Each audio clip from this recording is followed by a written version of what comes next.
this particular event is also sponsored not just by Capsule, but also by Hello Cookie, because we got a wonderful, she's sending me some cookies to my house. And if anybody ever wants to send stuff to me for putting this on, I'm all in favor. Like a large check in the mail, a new car. Actually, I don't need a new car, but you know, anything's good. Cookies, I think that's great.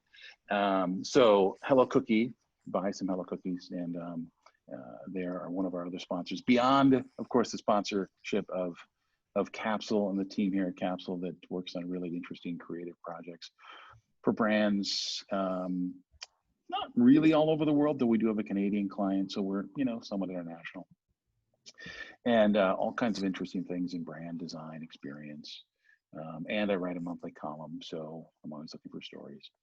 So that's the story on the sponsor and what we're all about. I am gonna hand over the reins to each of our guests. Chris and Lee are gonna give a little bit of background on themselves, and then we're gonna turn it over to questions, unless Kelly has any fill-ins, things I've missed. I do not. I think those that have been attending know that the chat box is for questions. So please post your questions there and we will try to get to them as we make our way through this conversation. But otherwise, thank you for joining. No, Chris, Lee, let's jump into some intros. Chris, do you want to start? Go ahead, Lee. I was going to say, Chris, do you want to start? So, Lee Schafer, I'm a business columnist at Star Tribune. I joined Star Tribune in 2012. A bit of an experiment. The Star Tribune is looking for somebody who had been in business and could speak and write with authority with that background. And so I had, just prior to going to Star Tribune, owned my own consulting firm, business consulting, primarily corporate development. And so I have a little bit of a varied background. I'm still getting used to newspaper terms, you know, the traditional terms. After 8 years, I don't think I'm ever going to really catch up. So Star Tribune has been virtual since on or about March 11th. Last I heard, we're talking about going into the office as soon as September or as late as next January, as our office is being reconfigured. So we are adapting to this environment as best we can. I think we're doing pretty well. So that's my story. Thanks. I'm Chris Farrell. I'm a senior economics contributor for Marketplace and Minnesota Public Radio and columnist for PBS Next Avenue and the Star Tribune, and author of a couple of books. My latest is Purpose in a Paycheck, and it's about the positive economic contributions coming from an aging population with more people working and starting more other businesses. So sort of pushing against the conventional view that an aging population means the underlying dynamism of the US economy will decline, and I'm arguing actually it will increase. Like Lee, you know, as you can see, working from home, there's a very skeletal crew at Minnesota Public Radio. I think sometimes when I'm in the building, usually go in on Monday for the Angela Davis show, there's 6 people there. So we're all working remotely, and I don't expect that we'll be in the building until at least September. We'll be looking at it again post Labor Day. Great. Wow. Yeah, fascinating. This is going to be, Kelly, you want to take it away with our first question? Yes. Well, actually, I want to start, Chris, because we were talking about this before everyone joined. Purpose in a Paycheck, you referenced that, authored that book, which is on my list of books to read. I was fascinated, though, by a stat that I saw. We were just talking about this, namely that people in their 50s and 60s are opening new businesses. And I know we're in an economic climate now where that may not be happening at the same rate, but twice as often as those in their 20s. So I'm fascinated by that. I'd love to dig into that a little bit more, and then Lee, get your thoughts really around that statistic, but also redefining what a second career can actually mean and what it.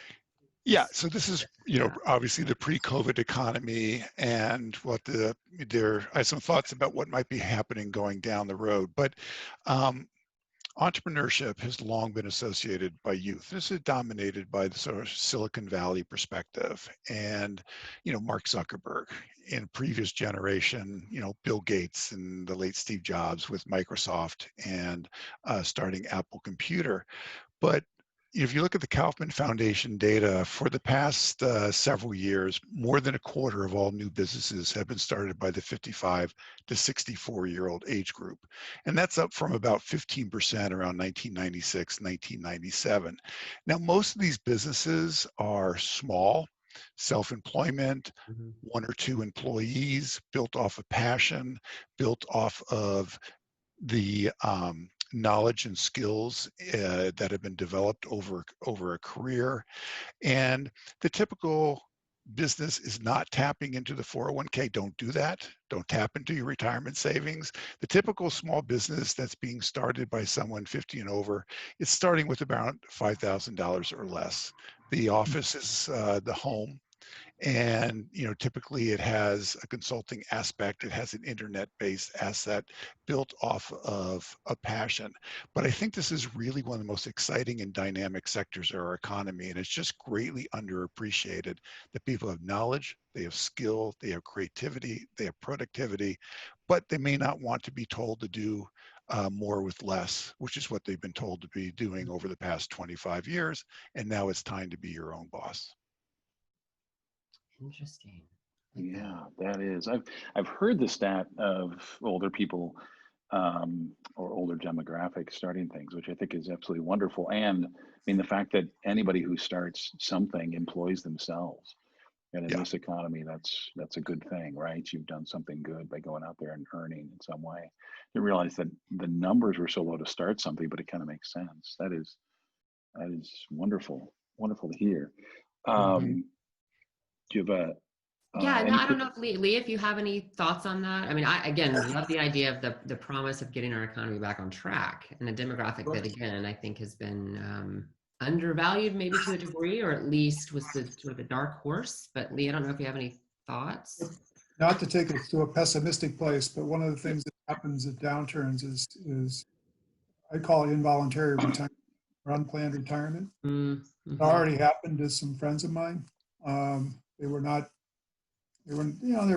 They've got enough resources, and so they're not going to be desperate. They're not going to be selling their car, but their careers, as they understood them, are not going to reach the end point they had planned, and that I think that's going to happen a lot in 2020. Most of the boomer generation is already retired. Younger boomers, I'm a young boomer. Some of them are going to find that their careers, their regular work has ended, and they're not ready to retire. They got stuff to do. They might need money, and so there'll be some of that as well. I've bumped into, again, already. We're 14 weeks into this, and I've already bumped into several people who describe themselves as needing to find something to do in a way that they hadn't planned on. And that's part of the story. I mean, you could have an optimistic spin on that when they say they've got stuff to add that could be productive. They can add something to the economy, and hopefully they do that. In a couple of cases, I don't think that's really going to happen. They're going to go to their cabin and cut their spending, and they're retired. So. Well, I think one of the things that is going to happen out of this, we're all trying to figure out how this is going to change. And we know that when the pandemic's in the rearview mirror, we're not going back to the old normal, whatever the old normal was. And but I think one of the things that comes out of this is people are going to have to work longer. They're going to have to save more, and they're going to have to, pay off their debts or borrow less. And, as Lee is saying, there is people who lose their jobs. They may go out and start their own business, earning less money, but stay productive, stay creative, stay attached to the economy. They may file for Social Security, because they may not be able to find something, but you can still make $17,000 or 17,000 plus without it having a direct impact on your Social Security payments if you file at age 62. So it's going to be a very mixed. And one of the things that's unusual about this downturn is in previous downturns, the 65 plus worker has been laid off the least. The 55 plus worker has been laid off the least. Now, when they get laid off, it's harder for them to get a job. Much easier for the younger peers when they get laid off. This one is unusual. It's the 65 plus worker that has been hit really hard. If you're charting it out, they're going way up like this compared to their peers. So it's a very mixed picture because their real estate is holding up in value. The retirement savings plan so far is holding up in value, but more vulnerable in the job market, which is different than previous downturns. That brings up a question that someone's already asked on the chat, which is bias against the aged or the more experienced. Do you hear or see stories of that, or when they're trying to, apply or come back in? Maybe more historic ones, because there's, like you said, there obviously is some bias there happening in the layoffs and who's getting targeted the most, I guess. Maybe Chris knows better than I. Intuitively or based on observation, it's absolutely a thing. There's a bunch of disincentives in our system about hiring older workers, including our employer-based healthcare system.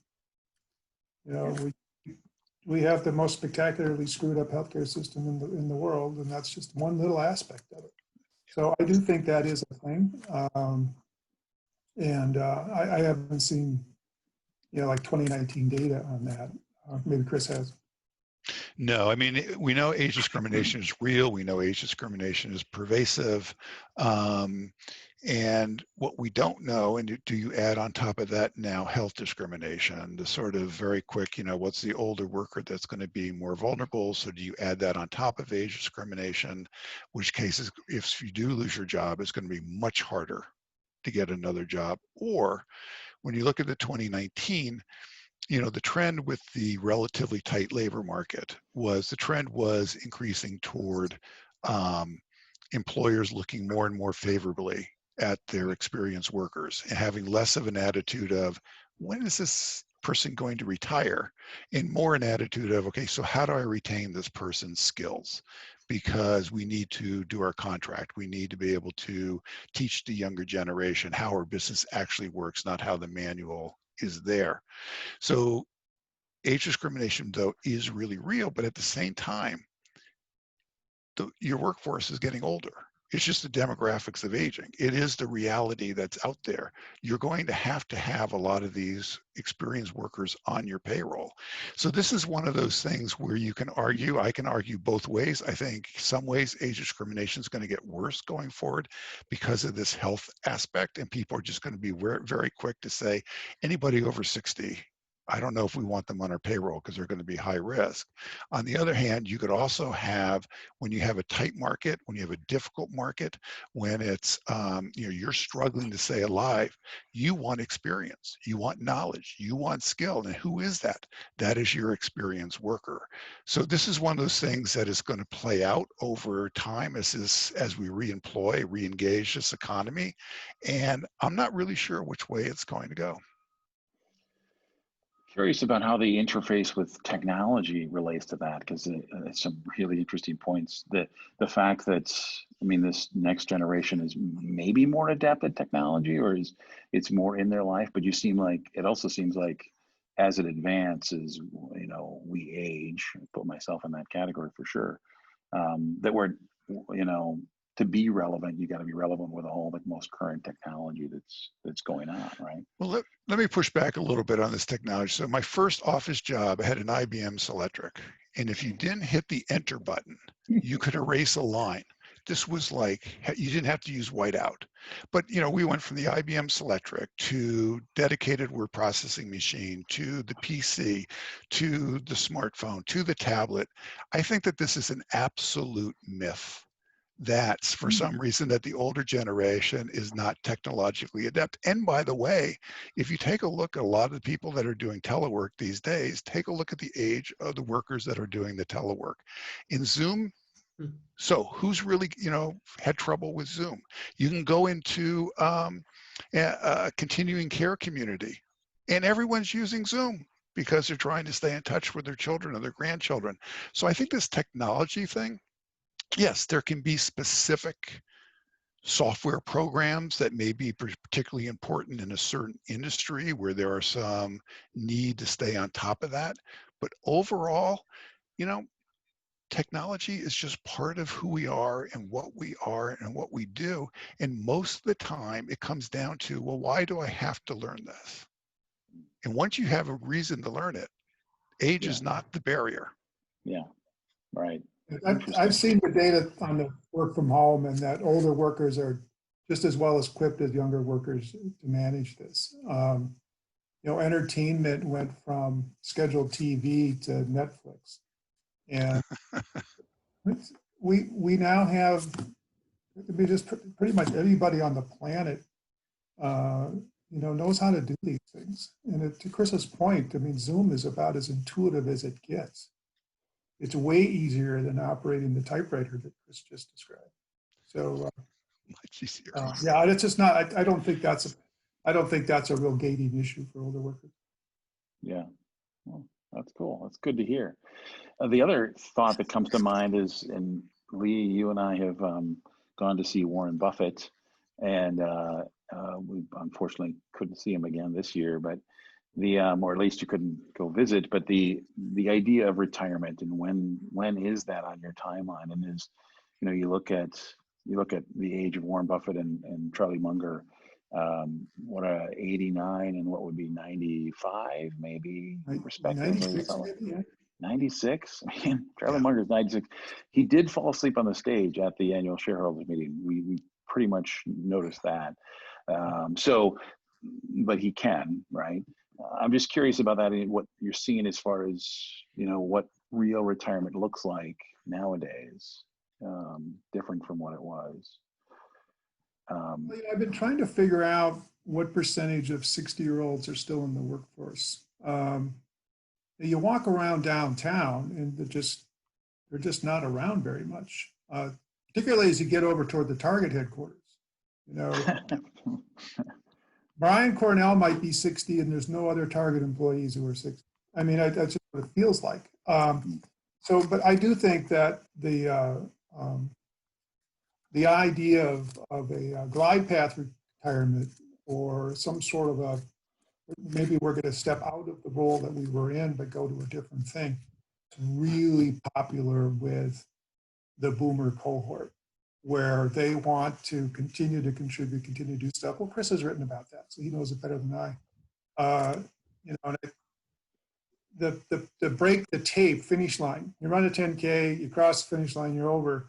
That model that you lasted for a generation or two, that no longer holds with the current group of people on the doorstep of retirement. And I think it's just a question of what meaningful work that group finds to do, right? New business development, developing their own business, that's one of the things. For those of us who do blue collar work, bricklayers and carpet layers, they do wear out. I haven't seen a lifelong carpet layer in their 60s stand vertical ever in my life. It is a hard physical job.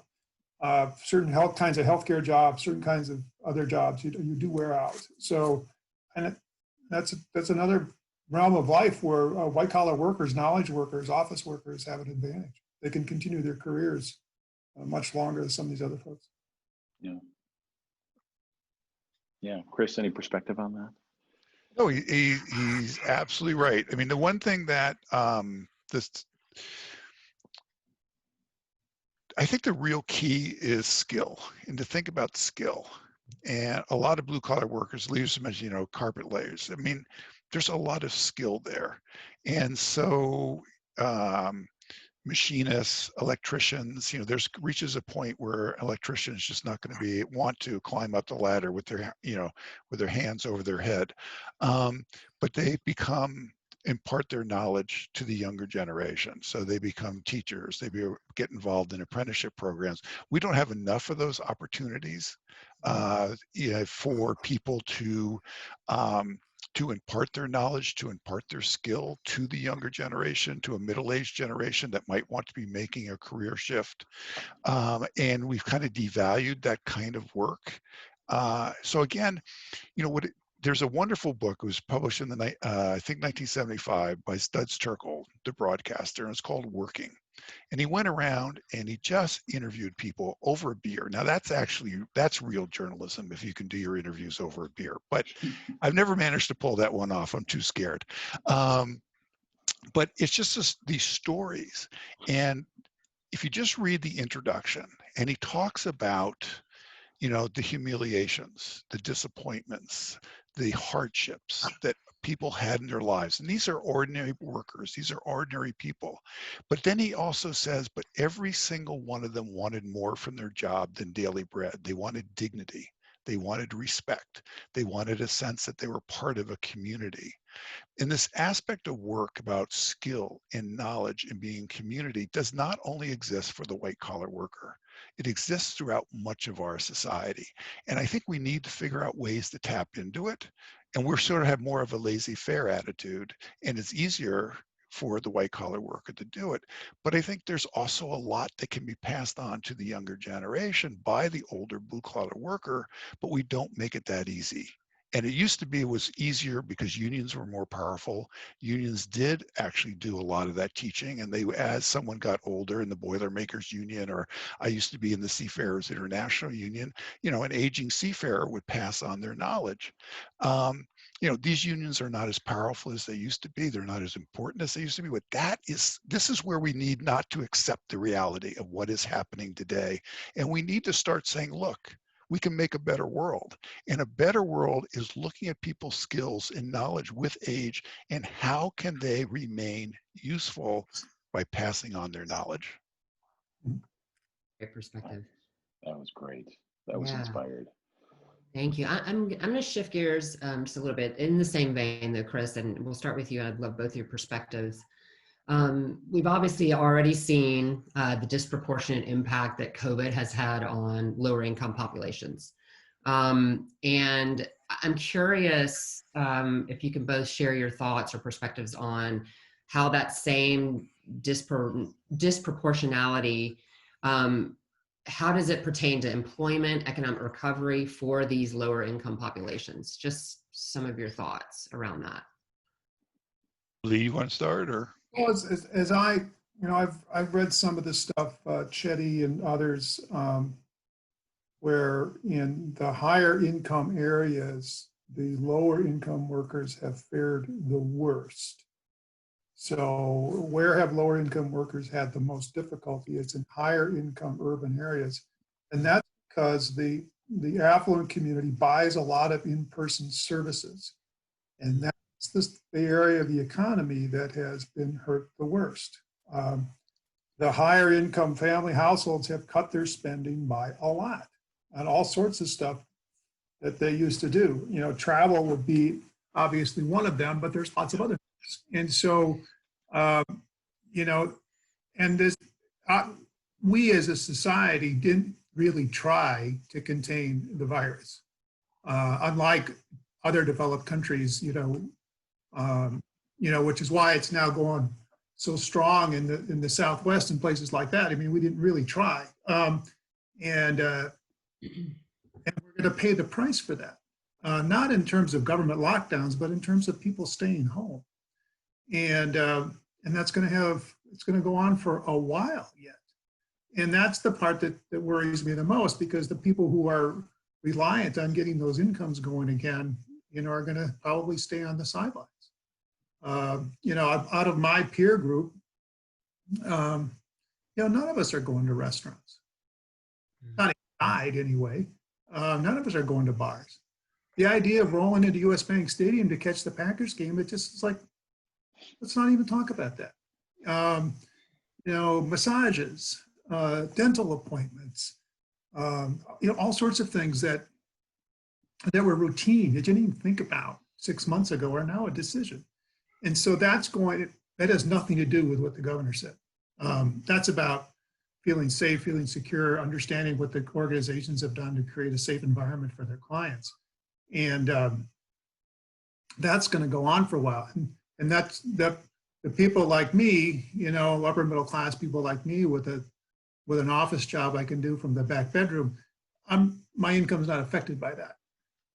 But the people who provided those services, have been badly hurt. And that's the part that,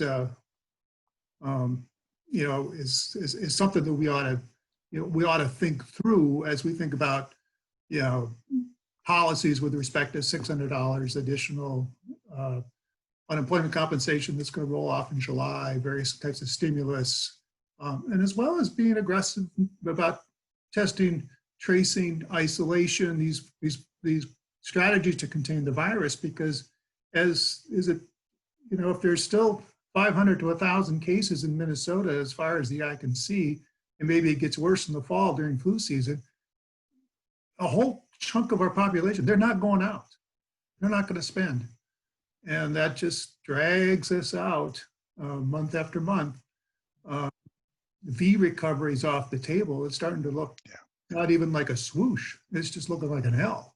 And that's sort of a downside scenario that I painted out there, but based on what I can see today, that looks very likely. And I find that really discouraging. And again, I'm not the kind of person who's badly hurt by that. And the people who are, I don't even know how they're going to get to the end of the year if this persists. Yeah, I just would agree with what Lee is saying, and then just add is, I think one way of looking at the COVID-19 economy is that one way to look at it is the lens is it's accelerated some trends that were already in place or exposed trends that were already in place. So on the positive side, companies, particularly, your large companies, the downtown Minneapolis, St. Paul companies, they could have done telework many, many years ago. There's been how many articles have been written, Lee, about, the possibilities of telework, and here's the future of telework. And it didn't really happen until now. And now it has really happened. And we're not going to stay where we are today, but telework is going to become, for the white collar economy, a much bigger part of the office environment, the way work is organized. The other thing that it has revealed is something that we have talked about for the past 2-3 decades, which is the rise of inequality, the lack of opportunity for the below median income worker, the low wages, and it just has exposed the long-term effect that about 1/3 of our workforce does not have access to an employer-sponsored retirement savings plan, does not have access to health insurance offered by their employer, and this really is a bad thing, and it's made things worse. And one way that I like to focus on this, we've had this terrible word called the unskilled worker, and that word has been out there. We've taken it from the economists. We use essential worker, which actually is a much better term for at least a brief period of time here. But think about this unskilled worker, which is the professional direct care worker, the home health aide, the professional that goes into someone's home with the elderly that takes care of them. Now, they are low wage. They're paid minimum wage. They have inconsistent hours, very difficult to put together. Most of them can't even put together a 40-hour work week, or they have to work so many hours, but they are not low skill. It is in many respects a high skill, high touch job, but it is a low wage job that does not come with health insurance, that pays the minimum wage, and it has devalued whole sectors of our economy, and now it's much worse. And COVID has made it much worse, as Lee so eloquently put it. And so this is what, if we want to have a better society, if you want to have a more inclusive society, if you want to have an economy that actually has opportunity, then you have to start focusing all your efforts on the median worker and median income worker and below. And it's about everybody having access to health insurance and healthcare. It's about everyone having access to a retirement savings plan. It's about everyone being able to have paid sick leave, because otherwise we have society, this is a failed state. We have this has been an enormous challenge that our federal government has failed at. Many of our state governments have failed at, but they've also failed at other things. And most importantly, they have failed at improving the prospects of the low-wage worker, who is not a low-skill worker. The low-wage worker is not low skill. That's a mantra that everyone needs to repeat to themselves over and over. They're low wage, yes, but they have skill and they should be rewarded for that. Yeah. Great point. Amen, Yeah. Chris. Yes. Yeah, that was good. Yeah, it is fascinating that during this time period, that the essential workers who overlap with that group in a pretty significant way, where there's been more respect, but it dissipates fairly quickly. I can tell you from having two kids that work in grocery that they got compliments like crazy early on this, and now people are kind of back to being their kind of not so nice self to your cashier and Lunds and Byerly's, right? They've noted that returning. So so we've gone back to being more selfish as human beings. Hopefully that's not the case, because it is definitely critical for us as a society to recognize. That was wonderful. So on a positive note, are you seeing any inspirational stories or things that give you hope for what it's going to look like coming out of this?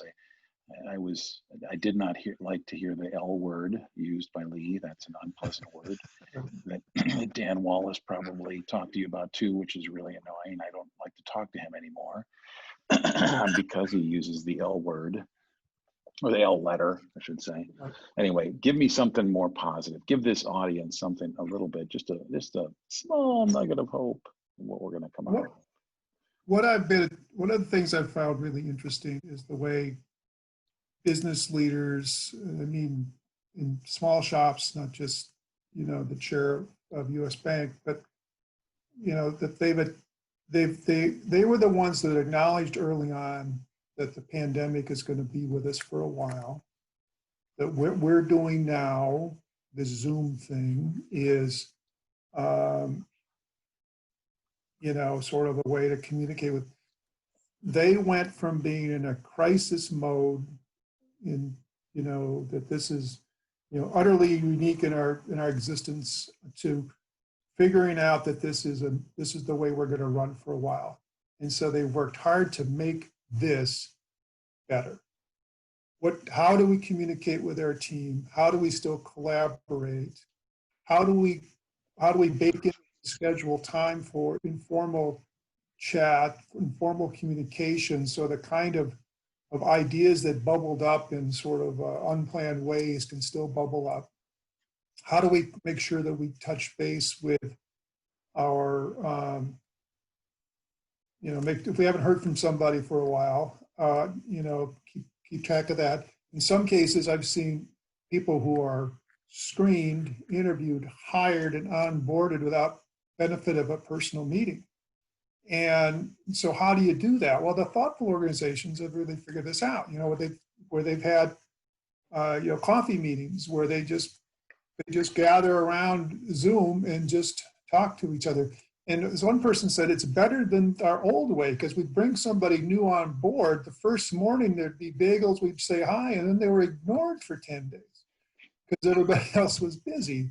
And so now we're much more intentional about that. And so I've seen a lot of that kind of adaptations, like this is going to be our reality for a while. Let's get good at this. Let's get good at leadership. Let's get good at engagement at this. And I've seen that in quite a few places, big organizations and little organizations. And as the businesses come back, right, projects, as opportunities have arisen and that kind of thing, and they've gotten busier, they've managed to make this work pretty well. And so I find that encouraging. So one of the things I find encouraging about this period of time is how resilient has been the entrepreneur, the small business person. And not only how resilient, but I think really for one of the first times, we're actually acknowledging and recognizing how critical small business is to the local community. Now, everyone loves to talk about small business, right? Politicians love to talk about small business. Everyone wants to praise the small business. But if you actually start having a conversation, what they want to know is, well, is this business scalable? I mean, how big is it global? Is it, and how big could it be? And that's one kind of entrepreneurship in business. But what this period of time, this COVID-19 has pointed out is how vital to the dynamism of our neighborhoods is that restaurant, is that dry cleaner, are all these small shops, and they provide jobs and they are part of the neighborhood. And they have been largely ignored by policymakers, by politicians, because they don't offer the possibility of becoming big, global. They're not in accelerators. They're not in incubators. They're not in venture capital, but they're absolutely critical to our neighborhoods. And I think that we're really seeing that, and we realize that. And so many of us in small ways are trying to support them. But it's also just been amazing. And it's sad to say how many of these restaurants are closing, how many restaurants are going to close. So I'm not minimizing that, but it's been actually really stunning how many of them pivoted and they set up systems for pickup. They set up systems for delivery. They're they really are entrepreneurs, and they're doing exactly what you think entrepreneurs should be doing. And so one of the things I hope that comes out of this is more of the dollars stay local, that more of the dollars recognize that even if this small neighborhood business charges a little more, hey, I want this business to be around because it's really important to our neighborhood. So I do think there has been this sort of recognition that small business is vital to the health of the neighborhood. We knew that, but now we actually really know it. Yeah, that is nice. That's wonderful truth. That's great.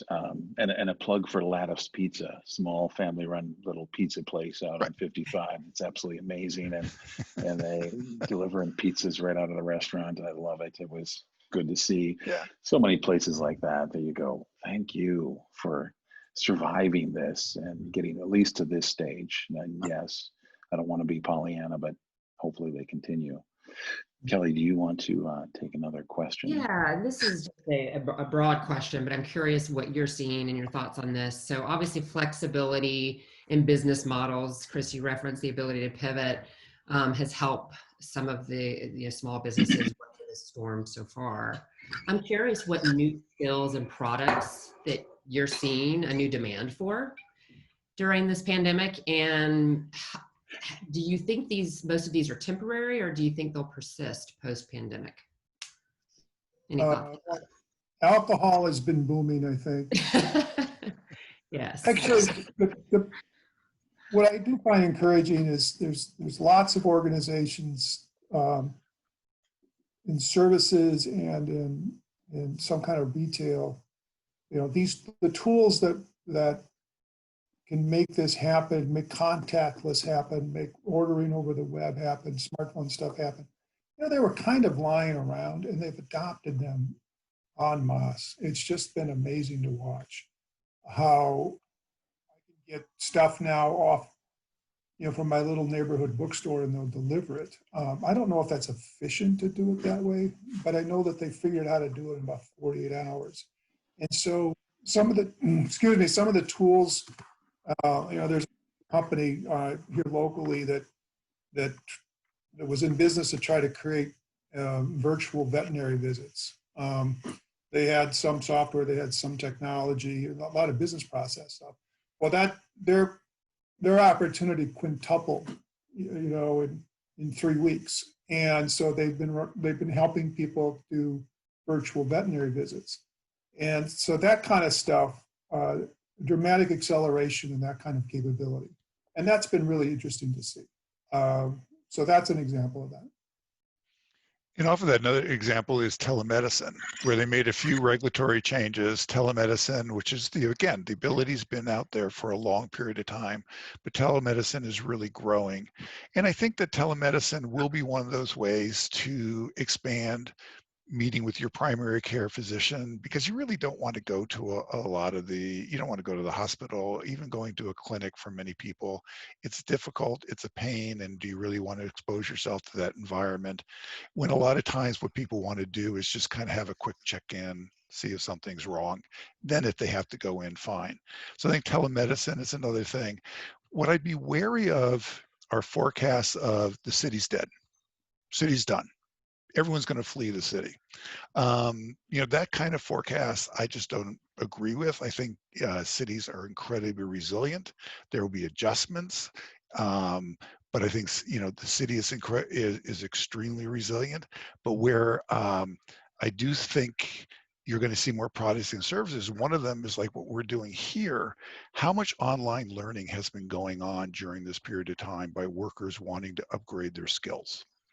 And the numbers are really striking. And so, that kind of thing. So then what I'm thinking, okay, so now what we really need is better certificates that says, I did this online course, and this certificate will be acknowledged by Target, and it'll also be acknowledged by the Anderson Medical Center in Texas. And so I have my sort of freedom to go everywhere.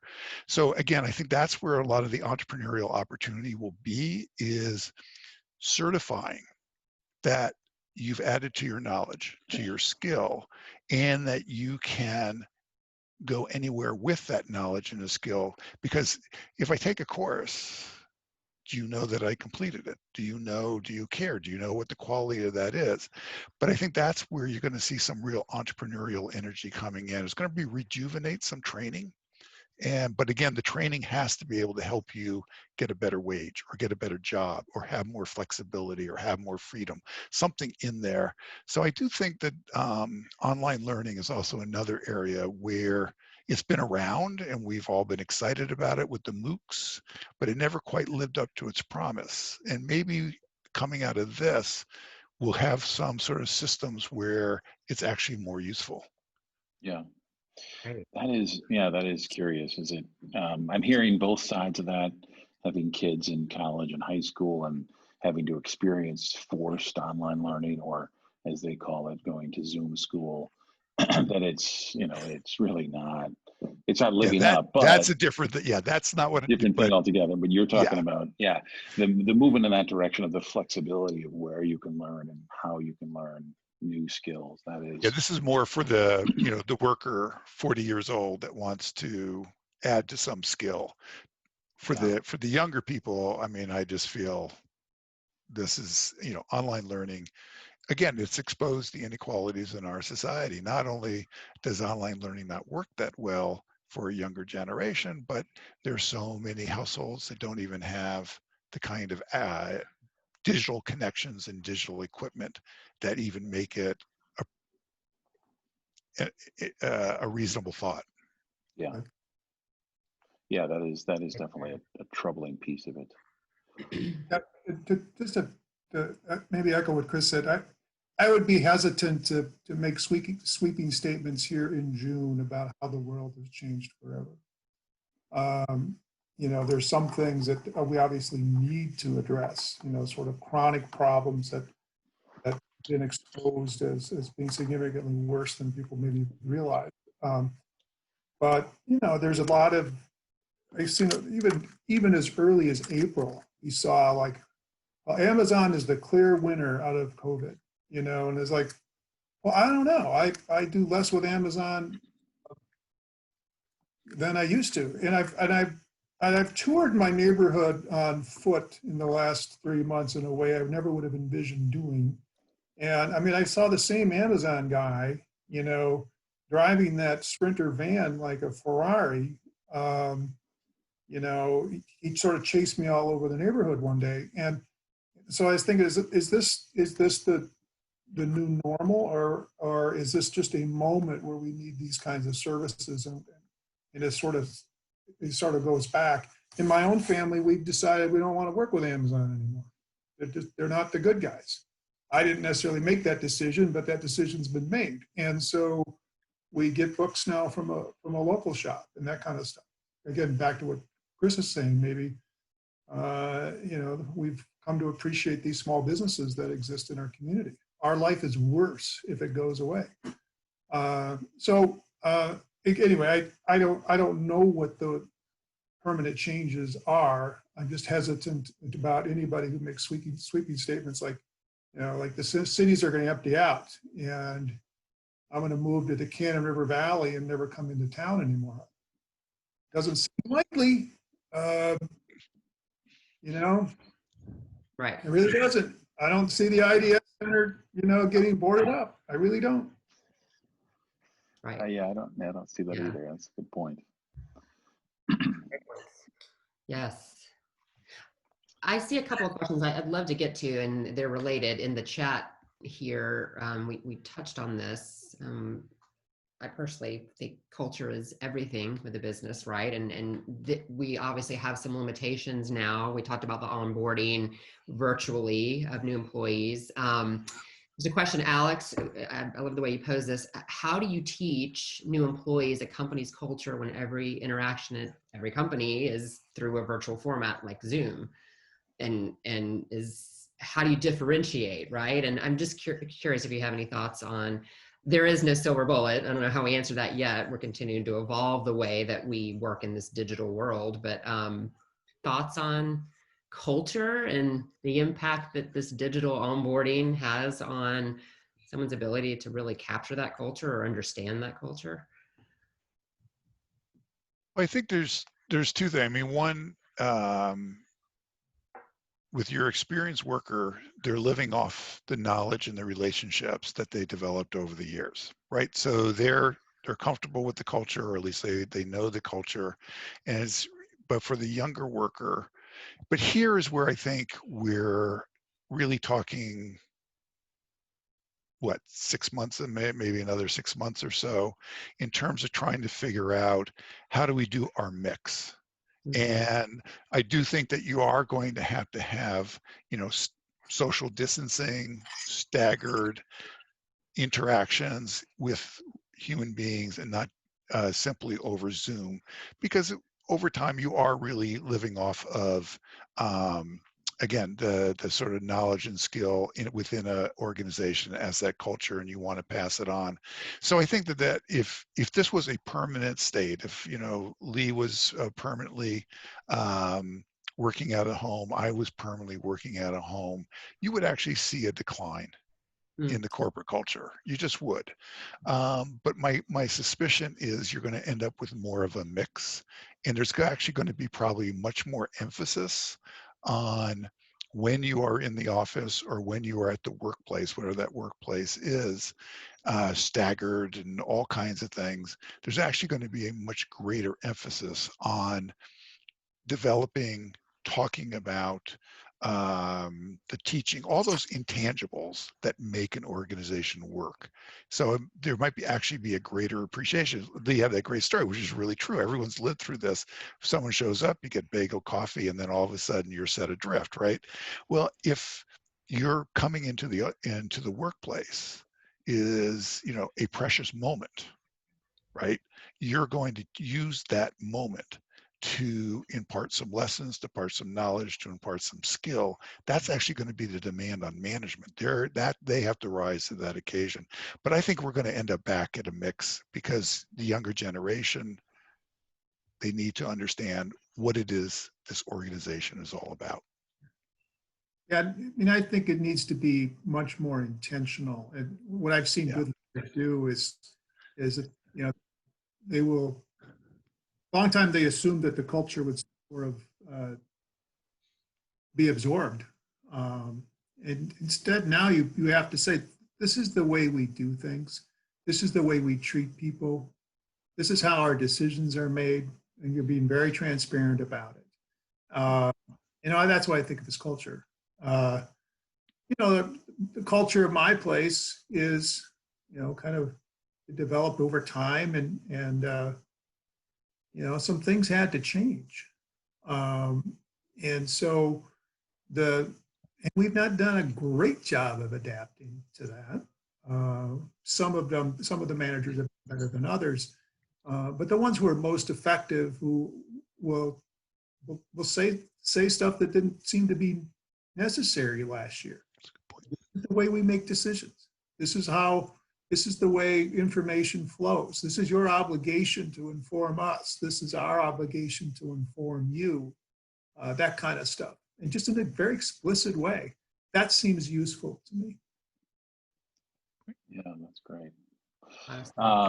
Yeah, that is fascinating. It is something like this definitely tears away the facades of a lot of things in culture, right? You see more. It shakes things at their core, and so people start to see that, you know, this brand or this company or this organization not behaving in the ways that you'd expect. Employees seeing that, or at least as they put out as culture. It's, you know, it's like anything. There's more truth in the hard times than there is in the easy times, right? It comes forward for everyone.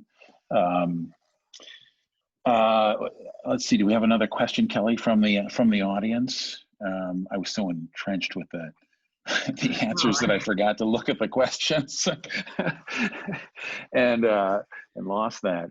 I'm still driving back to looking for some other perspective on what the horizon looks like, and or, you know, a stock pick by either of these two financial minds.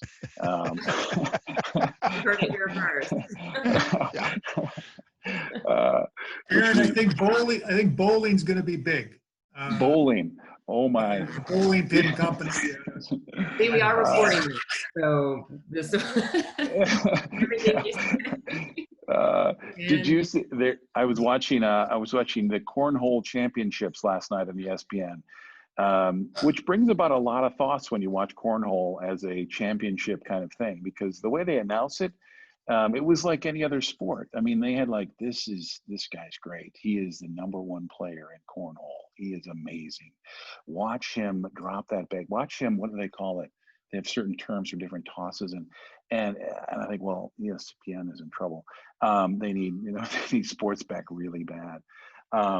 But yeah, the future being cornhole, and it was a bunch of bowlers. That's why I brought that up. That had transitioned from bowling to cornhole. So I think, Lee, I think it's going to be cornhole. Really, it's not going to be bowling. I'm sorry, but so, you know, you can invest in bowling balls, but I think it's going to be cornhole tables. That's my view. But other we digress.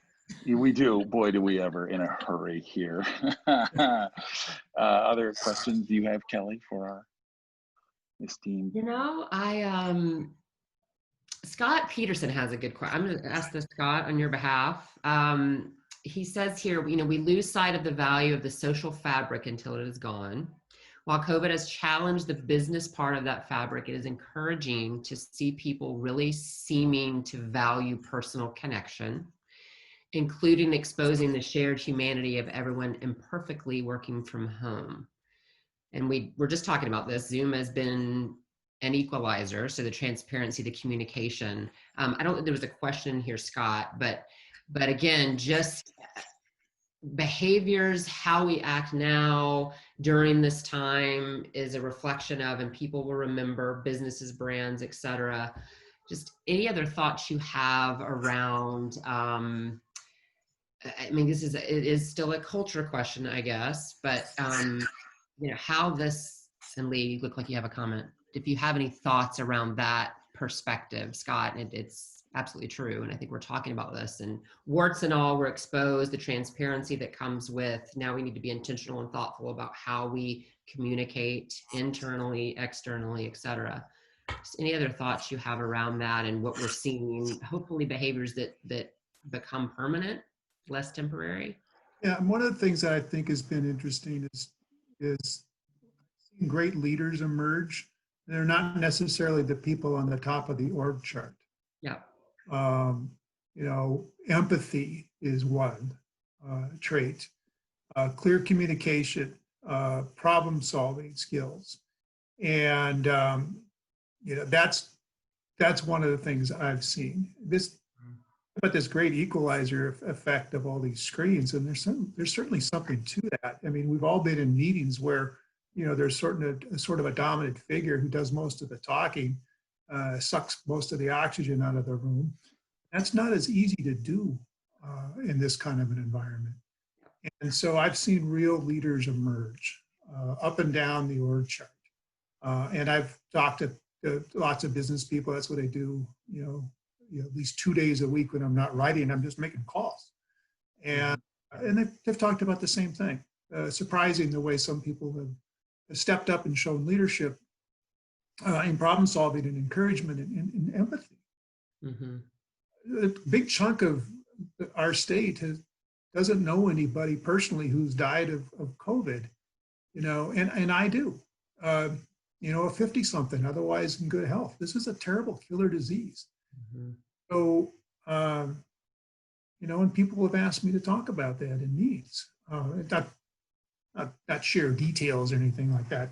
And they've done that because they wanted to help understand what we're dealing with here. And so, there's an element of authentic leadership that I've really seen here. And if you are a leader of the organization, business owner or something like that, and you've observed this yourself, then let that person lead. Let them be in a position where they can influence others. And that's all leadership is, right? It's just influencing others, and it can be done in lots of different ways. There's one case in my own shop where a mid-level editor, went out and visited a guy who, right in the middle of this, had to have shoulder surgery. So they went into the backyard. They had, a Bud Light. There's no reporting relationship between the two of them. This editor just decided to check in. That's fantastic. They sat 6 feet apart in the backyard, had a beer. It's probably the only visitor he's gotten, in the 5 weeks he's been off work. That's leadership right there. Yeah. So I think that, the thing that this has really exposed is how important is trust. And trust within organizations, trust within our society. We have very low levels of trust. And, think about businesses that, as we're reopening, and do you trust this business that it's actually doing the cleanliness, it's actually with the masks and all kinds of things. And we can always see, and it's on the radio and in the paper, some organization's got a huge crowd, it's really jammed, no one's paying attention, sounds wonderful, they're making money. My guess is the trust quotient on that business goes way down, whether it's in terms of recruiting workers or whether it's in terms of customers coming back over time. So one of the things that we talk about, but trust is incredibly important. And as Lee was talking about authentic leaders, well, it's easy to talk a good game when the unemployment rate is 3.5%. And it's easy to talk a good game when you're in the longest economic expansion, at least since in the modern era.